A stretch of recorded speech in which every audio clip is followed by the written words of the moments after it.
Eu convido você a abrir a palavra do nosso Deus lá no Evangelho de Marcos, no capítulo de número 11. Marcos 11.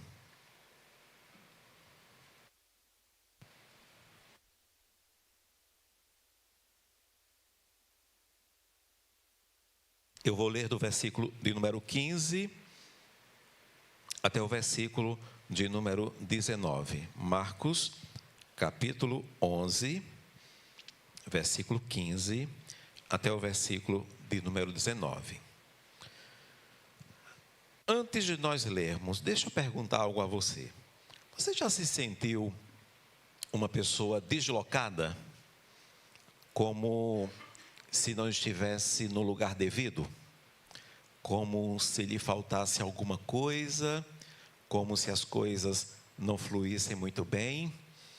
E parece, a sensação é que você não está cabendo ali na forma, que este mundo lhe apresenta. Você já se sentiu assim? Particularmente eu já me senti em alguns momentos da minha vida, quando eu questiono isto à igreja e a você que se encontra em casa, me vem à mente, inclusive, alguns contextos bem específicos da minha vida, principalmente ali na minha juventude.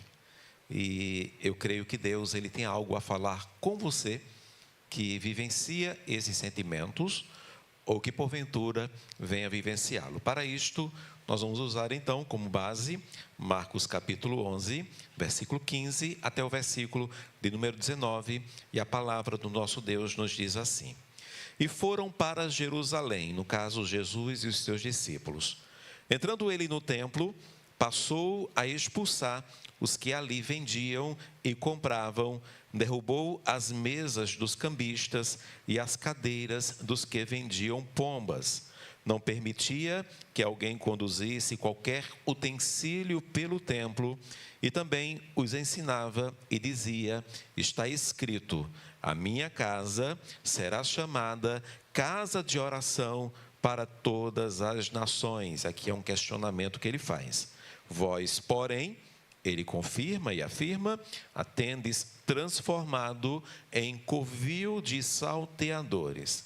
E os principais sacerdotes e escribas ouviam estas coisas e procuravam um modo de lhe tirar a vida, pois o temiam, porque toda a multidão se maravilhava de sua doutrina, e em vindo à tarde saíram para a cidade. Ok, irmãos. Queridos, esse episódio na vida do Senhor Jesus Cristo, um episódio, creio eu, dos mais conhecidos, ocorreu justamente durante a última semana do ministério terreno do Senhor Jesus, Então, poucos dias aqui antes da sua crucificação, Então, de maneira mais exata, 5 dias antes ali da sua crucificação, na última semana de Jesus aqui na terra enquanto homem. Nós podemos ver em Marcos capítulo 11, versículo 1 até o versículo 11, justamente o texto que nós lemos, mas que está dentro aqui do contexto, que Jesus ele havia acabado de entrar de uma forma triunfal ali na cidade de Jerusalém.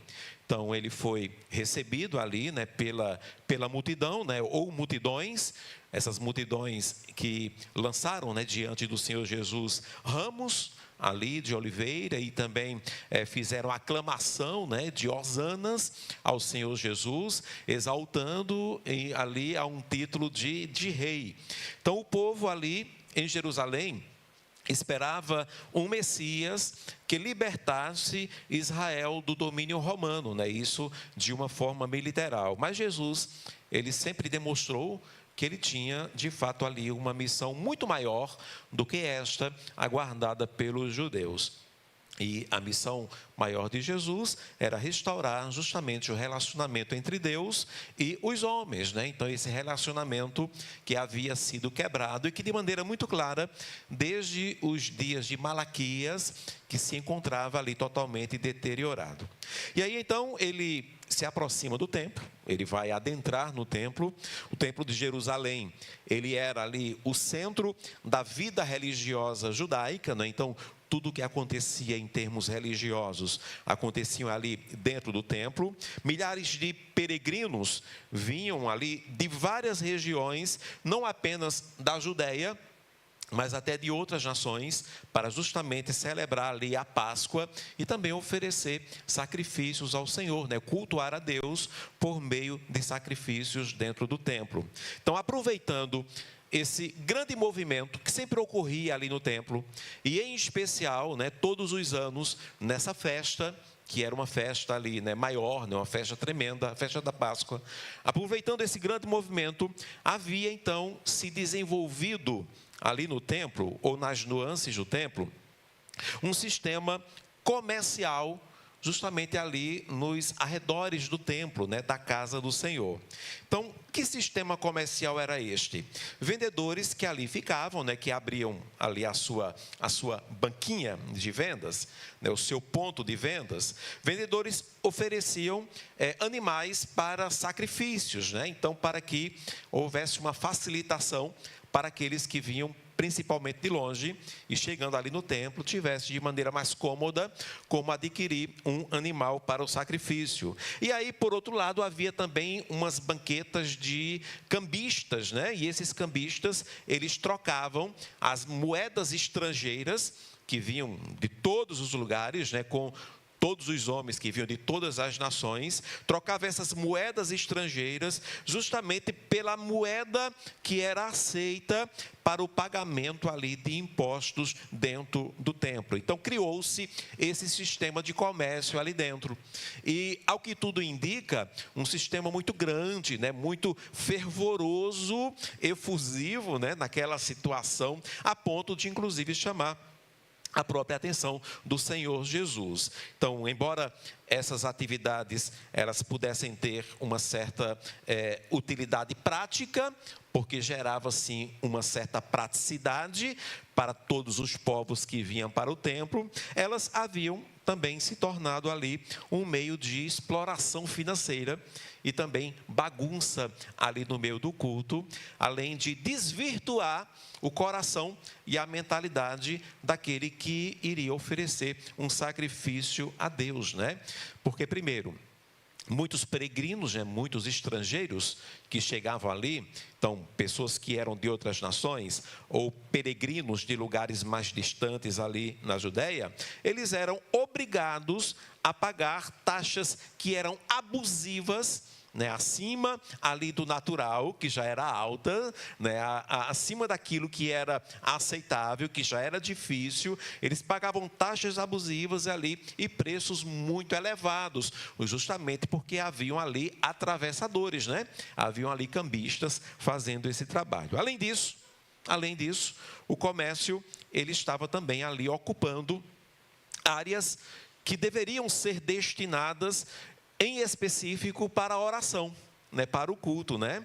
Especialmente ali um lugar no templo que era chamado de o Pátio dos Gentios, né? Então, justamente ali no Pátio dos Gentios era onde ocorria esse maior movimento. Então, era o local onde as pessoas de outras nações poderiam vir ali e buscar ao Deus de Israel, né? Buscar ali ao Deus de Israel. Em Marcos capítulo 11, versículo de número 11, nos diz que Jesus, ele visita o templo, né? Assim que ele chega ali em Jerusalém, ele visita o templo e ele observa então tudo atentamente.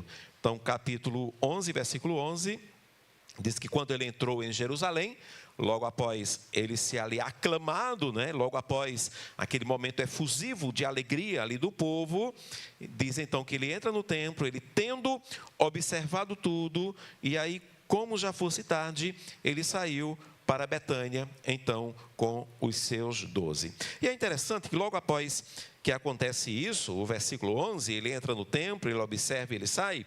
Do versículo 12 até o versículo 14, tem um texto aqui que é um texto singular, não é o texto da figueira sem fruto. Diz então que no dia seguinte, quando eles saíram ali de Betânia, Jesus ele teve fome. E aí de longe ele vê uma figueira, né? Essa figueira está com folhas. Ele foi ver se nela, ele se aproxima um pouco mais. Ele se aproxima, vê se nela acharia algum fruto, né? Algum figo. E como nada achou, diz o texto, senão folhas. Justamente o texto diz, não era nem tempo de figos. Então Jesus lhe disse, nunca jamais coma alguém do fruto de ti. E os seus discípulos ouviram isso, e nós sabemos que essa figueira, neste momento aqui, ela secou. Aparentemente, esse texto aqui é deslocado. Parece que não tem nada a ver com a situação, mas eu vou provar para você que tem tudo a ver com esse contexto aqui, vivenciado pelo Senhor Jesus Cristo. E aí o que acontece? Aí na manhã seguinte, Jesus retorna para o templo. E quando ele retorna na manhã seguinte, obviamente, ele encontra o templo da mesma forma, né? Aquela algazarra, aquela bagunça, né? Eu acredito que não era nenhuma bagunça em si, mas havia em si uma caminhada dos homens, uma passagem de pessoas ali ocupando um espaço que não deveriam ocupar, fazendo coisas que não deveriam fazer. E mesmo que trouxesse facilitações práticas, trazia também uma problemática muito grande, porque roubava um espaço que deveria ser usado para que outros povos estivessem adorando a Deus, e também fazia com que o homem se acomodasse muito na sua adoração ao Senhor, porque dificilmente, quase que nunca, o homem trazia um animal do seu próprio rebanho, porque ele agora comprava ali dentro do próprio templo. Então não havia tanto um desprendimento. Então quando Jesus volta no outro dia, aí sim, ele toma ali uma atitude pública, e é uma atitude por demais enérgica. O que Jesus faz? Conforme nós lemos, ele passou ali a expulsar todos os que vendiam alguma coisa dentro do templo, né? Então, perceba, é a atitude de um único homem, no caso Jesus, certamente movido por muita autoridade. Ele então expulsa todos os vendedores. Diz o texto que de forma enérgica, ele derruba ali as mesas dos cambistas, né? Ele começa ali a derrubar as mesas, sacudir tudo ali para o alto. Acredito eu que foi uma cena assim muito pesada, não é? Muito violenta até, para que ninguém impedisse Jesus, né? Sem contar também que Jesus, ele tinha a multidão com ele, né? A multidão estava com Jesus, e isso imprimia um certo respeito, né?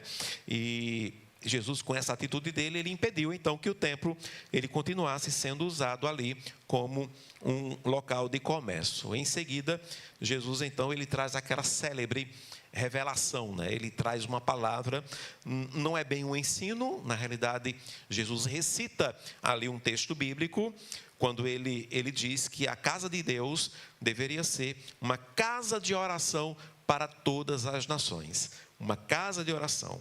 Mas aí, não é? Ele declara, vocês transformaram ela em um covil de salteadores. Então, esta ação de Jesus não foi ali um simples protesto, né, contra aquelas práticas comerciais, mas sim foi um ato profético de julgamento contra a corrupção ali religiosa que havia tomado conta ali da liderança em Israel. Então, por isso que em Marcos capítulo 11, versículo 18, o texto que nós lemos também, vai dizer que os principais sacerdotes, quando eles viram essa atitude de Jesus, os sacerdotes e os escribas, eles passaram a procurar uma maneira ali de eliminar Jesus, percebendo então que Jesus ele representava uma ameaça justamente àquele sistema, né, comercial que havia sido posto ali, não é? E o povo já estava totalmente acostumado com esse sistema que havia sido construído. Mas a pergunta que eu faço, irmãos, diante de tudo isto, diante desse contexto, diante desse cenário o que esse episódio ensina acerca da natureza de Jesus? O que esse episódio ensina? O que esse episódio nos revela sobre como Jesus pensa acerca de uma determinada coisa? Como Jesus ele pensa acerca disto? O que este episódio revela, nos ensina acerca da natureza de Jesus? E avaliar a natureza de Jesus aqui neste episódio é entender exatamente o que esse episódio ele nos ensina. Exatamente o que este episódio nos ensina. Poderíamos dizer, irmãos, que esse episódio revela como natureza de Jesus, que Jesus ele é uma pessoa observadora. Jesus, ele é uma pessoa que observa bem, não é? Poderíamos até dizer que Jesus, ele é uma pessoa paciente.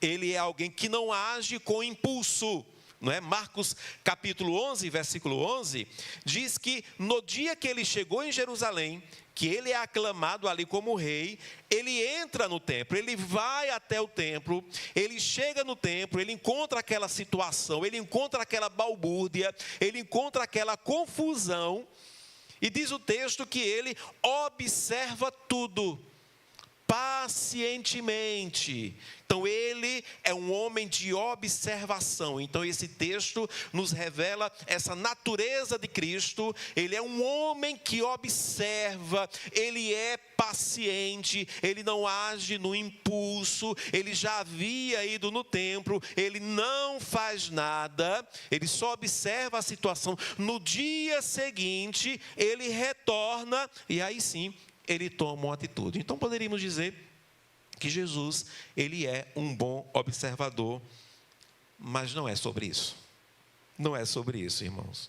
Poderíamos dizer, em contrapartida, que Jesus, ele é impulsivo. Poderíamos dizer também que o que revela aqui esse texto acerca da natureza de Jesus é que ele é uma pessoa impulsiva, não só impulsiva, mas muito impulsiva, né? Embora ele tenha observado, embora ele tenha agido com paciência, embora ele não tenha agido já no primeiro dia, mas ele tenha esperado o dia seguinte. No dia seguinte, quando ele chega do templo, sem falar muito, sem perguntar nada, ele age, ele faz. Diz o texto que entrando ele no templo, no dia seguinte, ele passou a expulsar os que ali vendiam e compravam. Ele começou a derrubar as mesas dos cambistas, as cadeiras que vendiam pombas, ele começou a jogar tudo para o alto, e só depois ele explicou, só depois ele falou.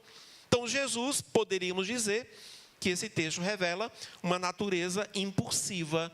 Ele é alguém que observa, ele é paciente, mas quando no outro dia ele chega, ele age com impulso. Assim, irmãos, dá a entender que até aqueles que estavam próximo deles olharam para ele e disseram: o que esse homem está fazendo aí? Esse homem, sem falar nada, sem explicar nada, sem falar do seu plano, chega lá e começa então a expulsar os vendedores, começa a jogar as mesas para o alto. Então Jesus, ele agiu com impulso. Poderíamos dizer, então, que Jesus, ele é impulsivo, mas também não é sobre isso. Poderíamos dizer, então, que Jesus, ele é uma pessoa extremada. Ele age ali, de fato, no extremo, né? Quase que radical. Eu estou tendo cuidado com isso, porque eu não diria que ele é extremista, mas extremado sim, quase que um fanático, não é? Então ele entra lá e ele é extremado, ele não vai com um discurso, ele não vai com uma palavra, ele não vai ali com uma pregação, ele não chama a atenção dos homens, dizendo: venham cá, perto de mim, olha, vocês estão errados, não é esse o caminho, deixa eu aqui contextualizar para vocês, vamos mudar de postura, não vamos vender mais nada aqui dentro não, quem sabe ali na esquina, não é? É só tirar daqui de dentro, não tem que mudar tudo não, muda só pouca coisa. Não, ele é extremado, ele vai lá e ele é extremado nos seus atos. Ele expulsa os vendedores, ele joga as mesas, ele derruba as cadeiras com as pombas. E ele é extremado também nas palavras: vocês estão transformando a casa do meu pai numa casa de ladrão, de salteadores. Olha que coisa extremada.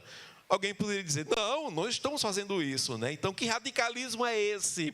Mas poderíamos dizer, sim, que aqui revela uma natureza extremada da parte de Jesus, mas ainda não é sobre isso. Na verdade, mesmo que encontrássemos aqui um contexto que poderíamos apontar para essas coisas que aqui citamos, como que fazendo parte da natureza de Cristo, na verdade, esse texto nos revela algo E para mim este algo é uma das principais mensagens desse texto. Esse texto nos revela que Jesus, ele não gosta quando algo foge do seu propósito. Sabe? Jesus, ele não gosta quando uma coisa, ela é criada, ela é feita para cumprir um determinado papel, e a gente vai lá e usa para outra coisa. Eu quero pegar algo no alto, vou pegar uma cadeira. Jesus vai dizer, não, cadeira não foi feita para isso. Pegue uma escada. Eu estou com calor tremendo, preciso comprar um equipamento para me usar. Vou comprar uma cafeteira. Cafeteira não, você vai comprar um ventilador. Eu quero falar para que as multidões me ouçam em alto e bom som. Então eu vou comprar uma panela. Ele disse, não, panela não, você vai comprar um microfone. Cada coisa tem o seu propósito. Cada coisa tem sua razão de ser, de existir. E Jesus, ele demonstra aqui no texto que ele não gosta, ele chega a detestar quando algo foge do seu propósito. Primeiro aqui o templo, né, irmãos? Fica muito claro isso, porque quando Jesus Cristo, ele declara ali dentro do templo, logo depois de agir como ele agiu, ele pergunta, a minha casa será chamada casa de oração para todas as nações? A resposta é sim. Por que sim? Porque a palavra declara isso, né? Na realidade, Cristo aqui está fazendo menção a um texto muito claro que demonstra e declara qual é o propósito único do templo. Isaías 56, versículos 6 e 7, lá está escrito no versículo 6, aos estrangeiros que se achegam ao Senhor para o servirem e para o amarem, o nome do Senhor, sendo deste modo servos seus, sim, todos os que guardam o sábado, não profanando e abraçam a minha aliança, aí está declarado lá pelo profeta Isaías, também os levarei ao meu santo monte e os alegrarei na minha casa de oração. Os seus holocaustos e os seus sacrifícios serão aceitos no meu altar, porque a minha casa será chamada casa de oração para todos os povos. E quando Jesus Cristo, inclusive, chega a dizer, vós, porém, a tendes transformado em covil de salteadores, Jesus aqui está revelando exatamente um ato profético, uma palavra profética de Jeremias, lá em Jeremias 7,11, né? Será esta casa que se chama pelo meu nome, diz o Senhor, um covil de salteadores aos vossos olhos? Eis que eu, disse Deus no Antigo Testamento, eu mesmo vi isto, diz o Senhor. E Jesus, como Deus, ele estava vendo exatamente esta situação. Então, para isto foi criado o templo, para ser uma casa de oração. E naquele momento o templo estava sendo tudo, menos casa de oração. E Jesus Cristo, ele detesta, Jesus Cristo, ele não gosta quando algo foge do seu propósito. Eis aí, por exemplo, quando ele vai lá no primeiro dia, ele chega ali em Jerusalém, aí ele vai no templo, aí ele observa o templo, vê aquela situação e diz, rapaz, está errado isso aqui. Está errado isso aqui. O templo não foi erguido para essas coisas. Pode estar funcionando, pode estar sendo prático, mas o templo não está cumprindo o seu real propósito, que é ser casa de oração. Inclusive está atrapalhando este propósito. Aí quando Jesus sai de lá, diz o texto que no dia seguinte, ele passa por uma figueira. Aí ele olha para a figueira e diz assim, pai, o propósito da figueira é dar figo, e eu estou com fome. Ele vai lá e procura um figo, ele não acha, irmãos. E aí, impulsionado, acredito eu, primeiro, por uma lição de fé, que ele daria aos discípulos, justamente a partir do versículo 20, ele vai explicar a questão da figueira, mas também impulsionado por aquele contexto, por aquela situação. Ele olha para aquela figueira e diz, olha, nunca mais nasça de ti um fruto.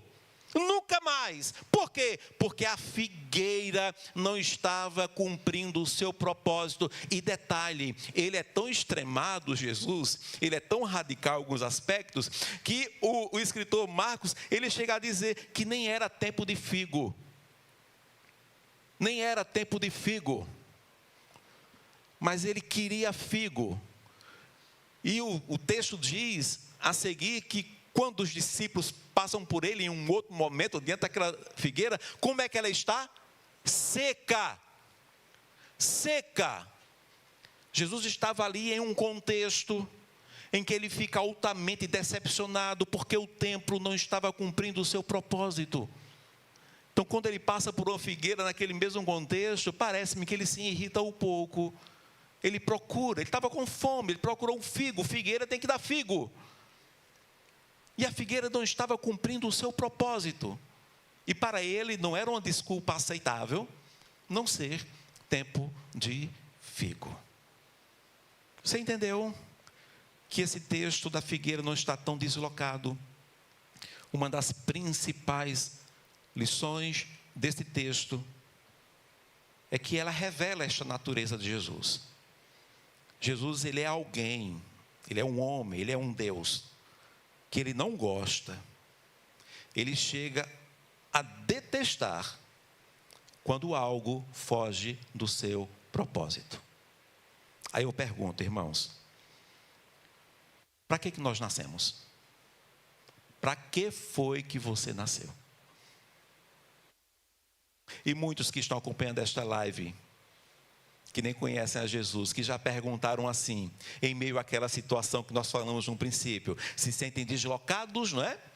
Neste mundão de Deus, e se perguntam assim, para que eu nasci? Eu não encontro o meu lugar.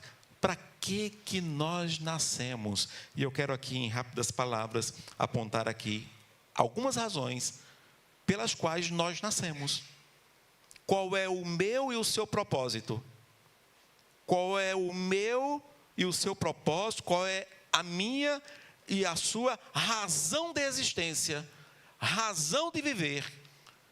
Porque você pode estar se sentindo deslocado, mesmo buscando muitas coisas, mesmo alcançando muitas coisas, mesmo conquistando muitas coisas, porque você ainda não está cumprindo o seu real propósito. Para que nascemos? Em primeiro lugar, para a glória de Deus, irmãos. Nós nascemos para a glória de Deus. Está escrito lá em Isaías 43, versículo 7. A todos os que são chamados pelo meu nome e os que criei para a minha glória. Deus nos criou para a sua glória.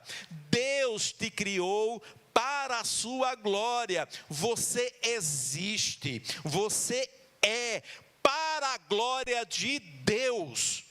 Você pode até compor outras coisas, você pode até fazer outras coisas, você pode até, buscar outras coisas, mas essas coisas deveriam ser secundárias.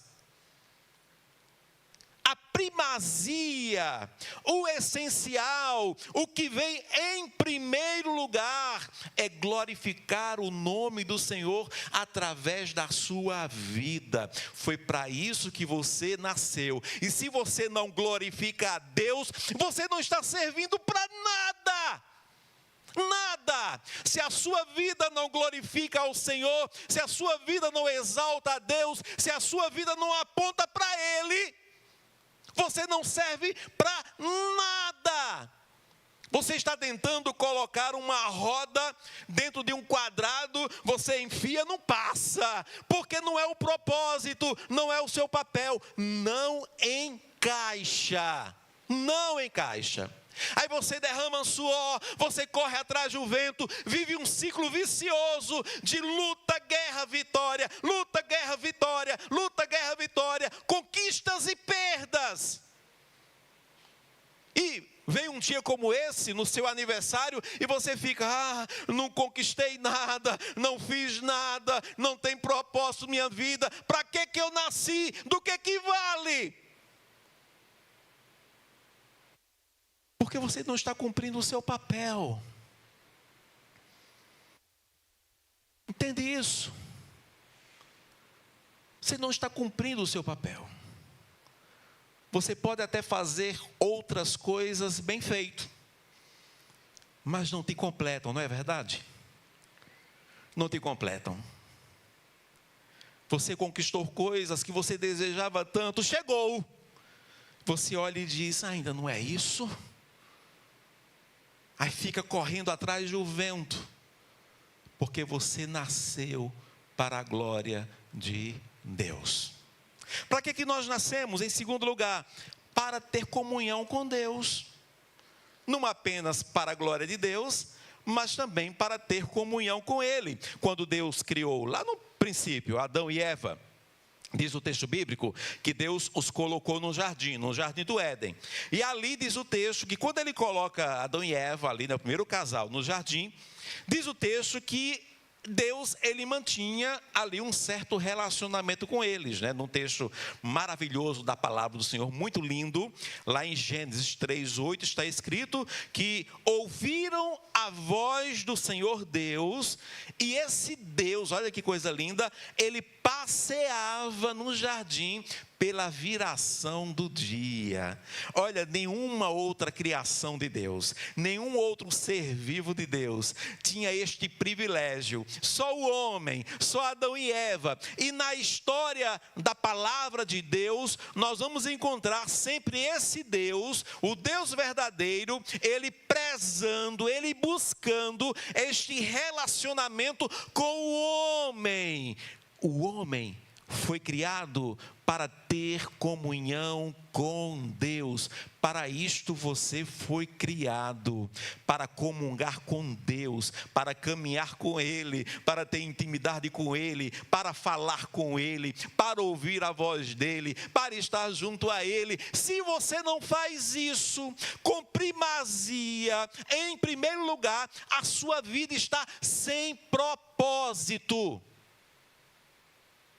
Você não está cumprindo o seu papel, porque você e eu fomos criados para termos comunhão com Deus. Para que nascemos? Em terceiro lugar, para refletirmos a sua imagem e a sua semelhança. Gênesis capítulo 1, versículo 26, né, tem ali naquela palavra célebre, né, do nosso Deus, que nós entendemos que é a Trindade Santa falando, né, façamos o homem, a nossa imagem, conforme a nossa semelhança. E aí no versículo 27, criou Deus, pois o homem, a sua imagem, a imagem de Deus o criou, homem e mulher os criou. Nós existimos para refletirmos a imagem do nosso Deus, para refletir a sua imagem. Para isso nós somos criados. Esse é o propósito. Porque o homem deste mundo, o mundo que jaz do maligno, não vai enxergar a Deus. Este mundo vai enxergar Deus em nós. Nós fomos criados, nós fomos chamados para cumprirmos o propósito de refletirmos a imagem do Deus Criador. E em último lugar, para que nós nascemos? Qual é o nosso propósito?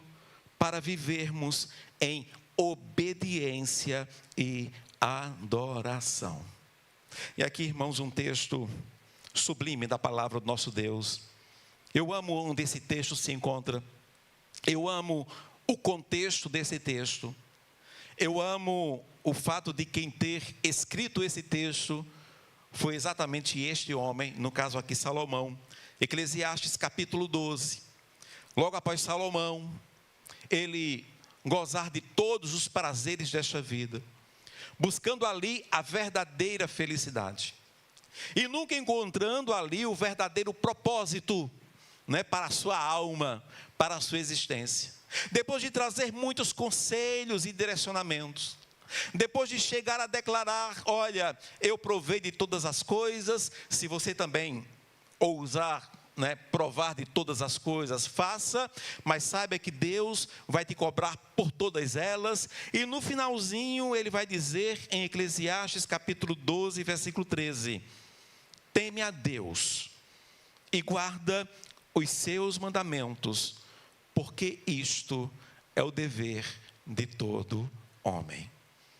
Para que eu nasci? Qual é o propósito da minha vida? Viver em obediência e adoração a Deus. Para isso nós nascemos. Nascemos para a glória de Deus. Nascemos para termos comunhão com Deus. Nascemos para refletir a imagem desse Deus. E nascemos para viver em obediência e adoração. Duas coisas aqui para finalizarmos, irmãos. Primeiro delas, Jesus, quando ele vai até aquela figueira, no versículo 12 até o versículo 14, e ele ali com fome, volto a repetir, não era tempo de figos, mas ele vai até a figueira. Quando ele se aproxima, naturalmente ele não acha nada, mas diante daquele contexto, né? Ele diz então: nunca jamais coma alguém fruto de ti.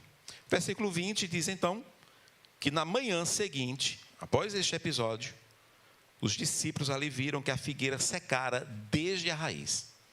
Ela secou desde a raiz, né? Ficou totalmente ali morta, né? Então Jesus, ele condena a figueira que não estava cumprindo ali o seu propósito, mas por outro lado, ele também limpa o templo que também não estava cumprindo o seu papel. Eu diria para você, filho, se você não está cumprindo o seu propósito, eu te digo isso com autoridade, te digo isso com responsabilidade, te digo isso com temor. Ele pode te limpar. Ele pode te restaurar. Ele pode tirar todos os entraves, impedimentos. Ele pode. Se alguém perguntasse para mim, será que ele quer, pastor? Eu ousaria dizer que sim. Sim. Se você buscar a ele, ele se permitirá ser achado. Ele prometeu isto. O próprio Jesus Cristo, ele sabe o que é ter um propósito na vida. Porque ele mesmo, enquanto homem, ele tinha um propósito para cumprir. Qual era o propósito de Jesus? Juntar um punhado de discípulos? Fazer milagres? Sinais? Não, todas essas coisas trabalhavam em prol do propósito único e principal do Senhor Jesus, enquanto homem. 1 João 3,8. Para isto, se manifestou o Filho de Deus, para destruir as obras do diabo. Para isto. Para que Jesus veio? Para destruir as obras do diabo. E ele o fez. Por meio de todos os seus atos, inclusive morte na cruz e a sua ressurreição. Mas ele sabe o que é ter um propósito.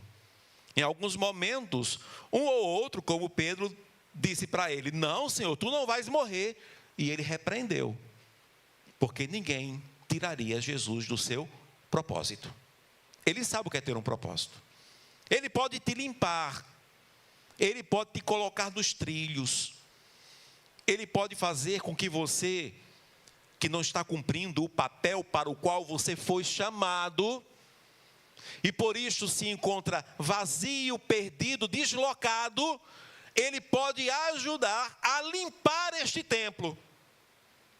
Expulsar os vendedores, derrubar ali a bancada dos cambistas, chutar ali as cadeiras que tem as pombas. Ele vai dar uma limpa. Ele pode. Porém, se você não entende isso, assim diz o Senhor, você vai secar. Você vai secar. Por permanecer deslocado, não cumprindo o seu propósito, ainda que não seja tempo de figo.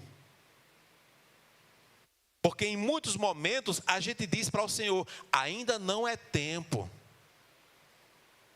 Ainda não é tempo, Senhor. Quando isso acontecer, quando aquilo sair, quando eu for curado, quando eu conquistar, quando a minha família vier, aí eu faço.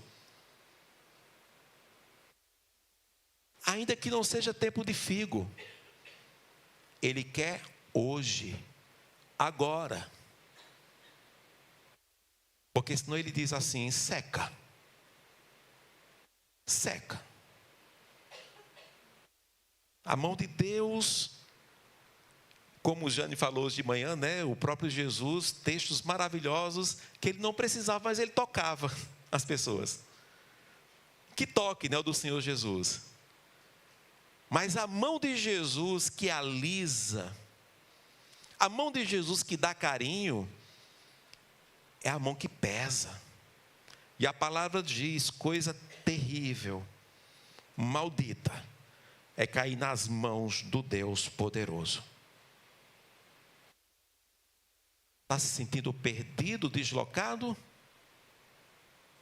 vazio? Você tem propósito? Ou Ele te limpa, ou você será seco.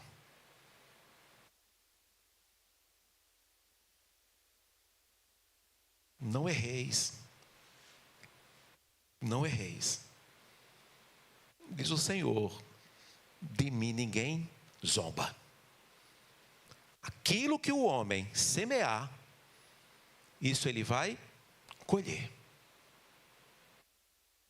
É um Deus que transforma, é um Deus que limpa, é um Deus que restaura, mas também é um Deus que seca. Naquele dia, Jesus Cristo foi lá e limpou, expulsou os cambistas. Eu te pergunto, você acha que resolveu? Você acha que resolveu? Você acha que depois daquele dia, todos aqueles líderes que ali estavam viram a atitude de Jesus e disseram assim: rapaz, esse homem está certo, a partir de amanhã, nenhuma bancada mais aqui, viu? Nenhuma bancada mais aqui, nenhum vendedor mais aqui, aprendemos a lição. Esse templo tem um propósito, é ser casa de oração. Não, irmãos, não mudou. Tanto que Jesus, em 5 dias, ele foi morto. E em 70 anos, aquele templo ele foi destruído.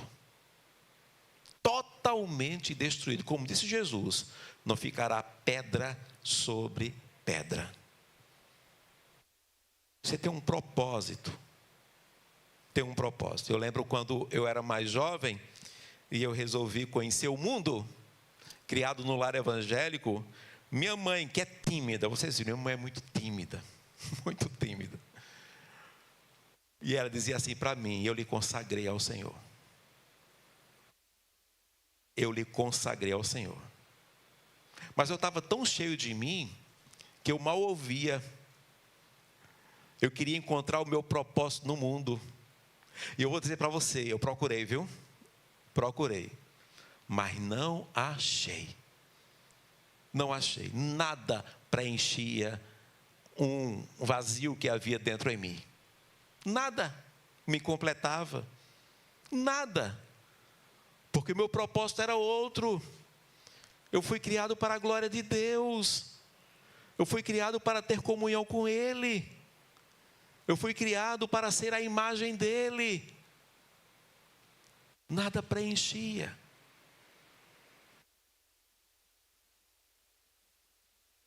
Por isso não brinque. Não brinque. Ou Ele limpa, ou Ele seca. A segunda coisa que eu quero te dizer é: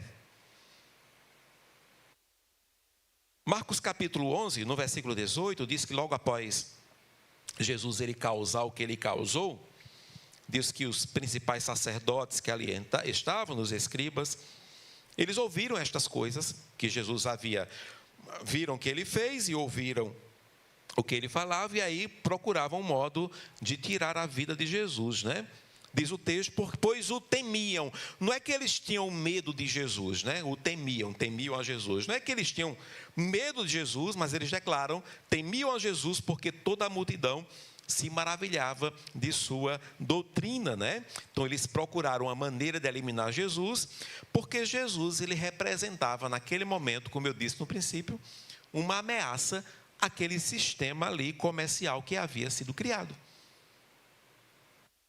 E muitas vezes você não está cumprindo o seu propósito porque o sistema deste mundo está te engabelando, está te enganando, está meio que roubando a tua percepção espiritual. Se você um dia teve,